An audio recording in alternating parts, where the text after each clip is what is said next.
माझ्या बंधू आणि भगिनींनो, आज आपण श्रीमद भागवत सार प्रकरण 3 व्यासांची व्यथा प्रथम स्कंद याचे पठण करणार आहोत. नैमिष्य अरण्य हा नैमिष्य शब्द अर्थपूर्ण आहे. नैमिष्य म्हणजे डोळ्यांच्या पापण्या मिटण्याची क्रिया किंवा तेवढा वेळ. नैमिष म्हणजे डोळे मिटतानाच्या काळापुरते त्यांचे अस्तित्व असते ते, म्हणजे क्षणभरच भासणारे हे जगरूपी अरण्य आहे. पण ते असो, प्राचीन काळी ऋषींच्यासाठी उपयुक्त अशी खास अरण्य होती. पत्रिकावन, नैमिष्यारण्य हे शब्द पुराणात वारंवार येतात. अशा त्या नैमिष्यारण्यात शौनक ऋषी व इतर ऋषींबरोबर राहत असत. त्यांनी एकदा एक मोठा यज्ञ केला. भगवंताची प्राप्ती व्हावी हा संकल्प धरला होता. सूत हे महाज्ञानी होते. त्यावेळी शौनकांनी सुताला विचारले, सुता, तुम्ही धर्मज्ञ आहात, जीवांचे परमकल्याण कोणत्या साधनेने होईल? श्रीकृष्णांनी पृथ्वीवर अवतार घेतला होता, तो कशासाठी? ते गेल्यानंतर धर्माचा आधार कोणता? भगवंताचे अवतार किती झाले, कोणते झाले? कृपा करून आम्हाला सांगा.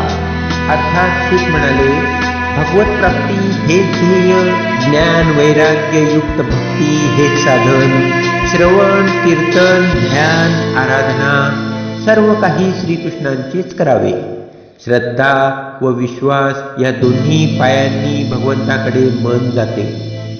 भागवत श्रवणाने कृष्णचरित्र श्रवणाने अशुभ वासना नष्ट होतील, भक्ती स्थिर होईल, आसक्ती नष्ट होईल, भगवत तत्व स्पष्ट होईल, अनुभवाने जाणले जाईल. सत्व रज व तमस्थिती, उपस्थिती व विनाश, विष्णू ब्रह्मा व रुद्र हे तिन्ही तोच आहे. वेदांचे व ज्ञानाचे तात्पर्य तोच, ज्ञेय तोच, तप त्याच्यासाठी, सर्व धर्मांचे अनुष्ठान त्याच्यासाठी.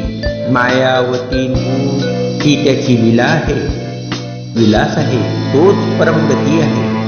समस्त लोक निर्माण करणारे भगवंताचे स्वरूप आहे, त्याला पुरुष म्हणतात. पंचमहाभूते, 10 इंद्रिये व मन मिळून 16 कला यात आहे. 17वी कला म्हणजेच तो ब्रह्मरूप श्रीकृष्ण. कारण रूपी मूळ प्रकृती हा एक सागर आहे, त्यात तो परमपुरुष योग समाधीत आहे. त्याच्या नाभी कमलातून एक दिव्य कमळ, एक तेजस्वी विशाल अवर्त उद्भवला. चारी दिशांनी शक्तीचा प्रभाव पाडणारा ब्रह्मदेव त्या अवर्ताच्या ठिकाणी प्रकटला. विराट पुरुषापासून सप्तलोक सप्त पाताळे उत्पन्न झाले. आता अवतार ते सांगू लागले. सृष्टीच्या निर्मितीच्या लाटा त्या सागरावर उठत असतात, त्या लाटांना सर्ग म्हणतात. पहिली दिव्य लाट उसळली, कुमारांची उत्पत्ती या लाटेने झाली. नारायणाच्या या उर्मीचे स्वरूप मनोमय आहे. सनक, सनंदन, सनातन व सनत मनाच्या संकल्पनाने ते दिव्य बटू देहधारी महात्मे निर्माण झाले. भगवत प्राप्तीच्या मार्गावरील तेच अधिपती आहेत, योगी जनांचे परम गुरु आहेत. त्या लाटेला कौमार सर्ग म्हणतात. ते कुमार हे भगवंताचेच अवतार. अशा लाटा येत राहिल्या. वराह अवतार हा त्यानंतरचा. नारद म्हणजे भगवंताचेच रूप आहे. नर व नारायण हे एकात्म असे दोघे ऋषी त्यानंतर भगवत अवतार झाले. कपिल हा त्यांचाच अवतार. दत्तात्रेय हे भगवंताचेच अवतार आहेत.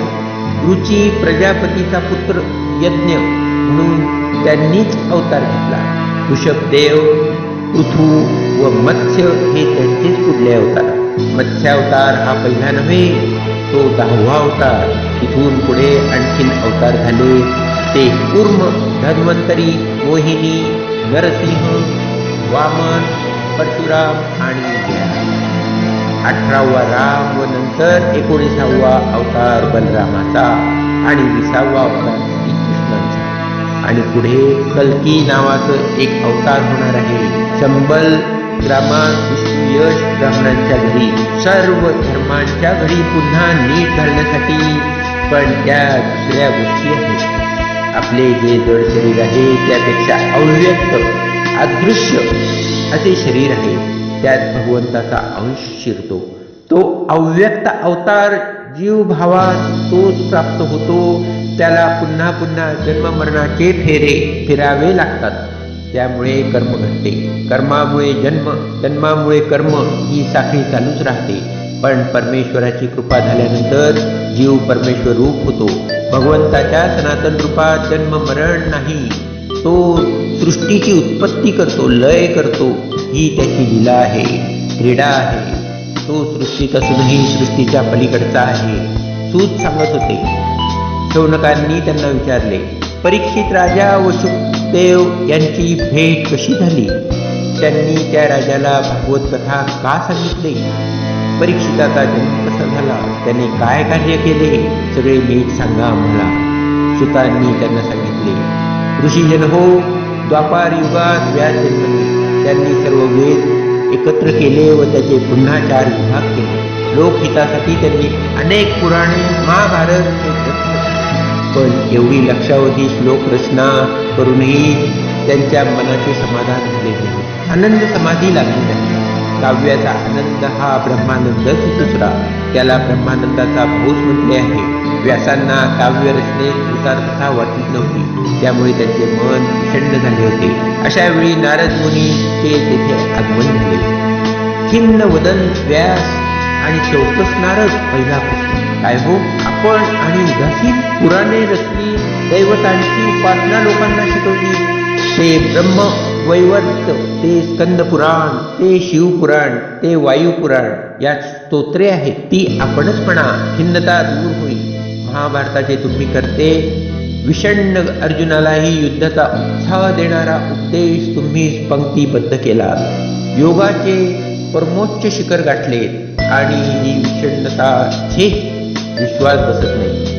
व्यास त्या विषण्णतेतही मधुर हास्य करून आपल्या मधुर वाणीने म्हणाले, नारदा, बरोबर ओळखलेस, पण उपाय काय तो सांग.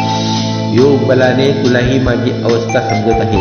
माझ्यात कोणती तरी उणीव राहिली आहे. मनाची पूर्ण शांती नाही होत. आपण परमकल्याण करणारे भगवंताचे चरित्र गायलेत काय? नारदांनी त्यांना विचारले. श्रीकृष्ण चरित्राचे संपूर्ण वर्णन व विश्वरक्षक हरीच्या भक्तांच्या कथांचे वर्णन करूनच योगाला भक्तीची जोड मिळते. त्यानेच आपणाला मनशांती मिळेल. त्यांनी पुढे सांगितले. श्रीकृष्ण प्राप्तीची माहिती सांगता सांगता नारदांचे मन भूतकाळात दूर गेले. पूर्वजन्मातले आपले चरित्र नारदांना आठवले. व्यासांना ते सांगू लागले. गेल्या जन्मी मी ब्राह्मणाच्या घरी एका दासीचा पुत्र होतो. माझा स्वभाव चांगला होता म्हणून ब्राह्मण वर्ग मजवर संतुष्ट होता. चातुर्मासात काही योगी तिथे येऊन राहिले. त्यांची मी नेहमी सेवा करी. त्याने माझे चित्त शुद्ध झाले. ते रोज भक्तांच्या कथा सांगत असत. श्री हरी कथा कीर्तन करीत असत. माझ्याही चित्तात कृष्ण भक्ती उदयास आली. जाताना त्या योग्यांची मजवर कृपा केली. मला गूढ ज्ञान दिले. सर्व कर्मेश्वराला श्रीकृष्णाला अर्पण करण्याचा भवतापावरील उपाय त्यांनी मला सांगितला. आपणही भगवंताच्या प्रेमरसात नाहलेल्या लीलांचे वर्णन करा. त्यातच परम संतोष आहे. व्यासांना उत्सुकता वाटली. त्यांनी विचारले, हे योगी, निघून गेल्यावर तू काय केलेस? नारद स्मरणपूर्वक सांगत राहिले. माझ्या आईची मजवर माया होती. ती मला सोडवेना. ब्राह्मणांच्या घरीच मी राहिलो. पण हरी हरी असा मनात काहो फुटत होता. कुठेच लक्ष लागत नव्हते. देहाने मी तिथे होतो, पण कृष्णलीलांनी वेडे झाले होते. काही दिवस असे तळमळत गेले. मला तप करायचे होते, पण बोलायचे कोणाजवळ. एक दिवस माझ्या मातेचा सर्पदंशाने मृत्यू झाला. माझ्यावरील मायेची सावली लुप्त झाली. मी एकटा झालो, एकटाच उरलो. माझे असे कोणी उरलेच नाही. आणि तीच संधी होती. ब्राह्मणांच्या घरातून मी बाहेर पडलो. अरण्याचा मार्ग धरला. स्नानादिकांची सोय नदीत करीत होती. वृक्षवल्ली सोबतीला होत्या. पशु पक्षी सोयरे होते. फळे मुळे खायला होते. मनात परमात्मा व्यापून राहिला होता. अश्रूंच्या गंगा यमुना वाहत होत्या. वटवृक्षाच्या बुंद्याशी मी आसन घातले. हृदयाच्या आकाशात दैदिप्यमान भगवत स्वरूप प्रकाशू लागले. माझे रोम रोम पुष्टीत झाले. जणू प्रेमाच्या धबधब्याखाली मी आहेसे वाटले. क्षणार्धातच ते स्वरूप फिरले. मासा गळाला लागल्यावर तडफडतो, पण मी गळ सुटल्यामुळे तडफडू लागलो. एका महान दर्शनापासून मी वंचित झालो होतो. विरह वेदना मला सहन होईना. तोच नितांत मधुरवाणीने भगवंतांनी स्वयं सांगितले, बालका, या जन्मात तू माझे पुन्हा दर्शन घेऊ शकणार नाहीस. ज्यांच्या वासना पूर्ण नष्ट झालेल्या नाहीत त्यांना माझे दर्शन दुर्लभ आहे. निष्पाप मुला, माझ्याविषयी तुझी भक्ती दृढ करण्यासाठी तुला हे किंचित दर्शन दिले. त्यामुळे इतर वासना नष्ट होतील व मद्रूप होण्याची तळमळच राहील. आता तू हा जड देह टाकून माझा पार्षद होशील. सृष्टीचा प्रलय झाला तरी तुला या गोष्टींची आठवण राहील. झाले. दिव्यवाणी मूक झाली. मी तप करीतच राहिलो. कालांतराने माझा देह नष्ट झाला. सृष्टीचा प्रलय झाला. पुन्हा सृष्टीची लाट आकार घेऊन उठली. मरीची आदी ऋषींच्या समवेत माझा जन्म झाला. तेव्हापासून त्रैलोक्यात माझे परिभ्रमण चालू आहे. नारायण नामकीर्तन हीच माझी निष्ठा झाली आहे. तेच भवमुक्तीचे साधन आहे. नारायण नारायण म्हणता म्हणता नारदांनी आपले कमल सदृश नेत्र क्षणभर मिटले. पुरुषोत्तमाचे ध्यान केले. त्या ध्यानात ते तिथून निघाले. त्यानंतर व्यासांनी चित्त भगवंताशी एकाग्र करून भागवत पुराणाची रचना केली आणि विशेष अधिकारी म्हणून शुकाला ही कथा शिकविली. विरक्तालाही वेळ लावणारी भगवंताची लीला विरागी सुखही कृष्णचरणी अनुरागी झाले. शौनकांना सूत ही उत्तर देत होते. ते पुढे म्हणाले, शुकांनी ही कथा परीक्षिताला सांगितली. त्या परीक्षिताचे जन्म व कार्य आता सांगतो. त्याला मोक्ष कसा मिळाला तेही सांगतो. त्या कथेतच भगवंतांनी सर्व अवतार लीलाही प्रकट होईल. प्रकरण 3 समाप्त.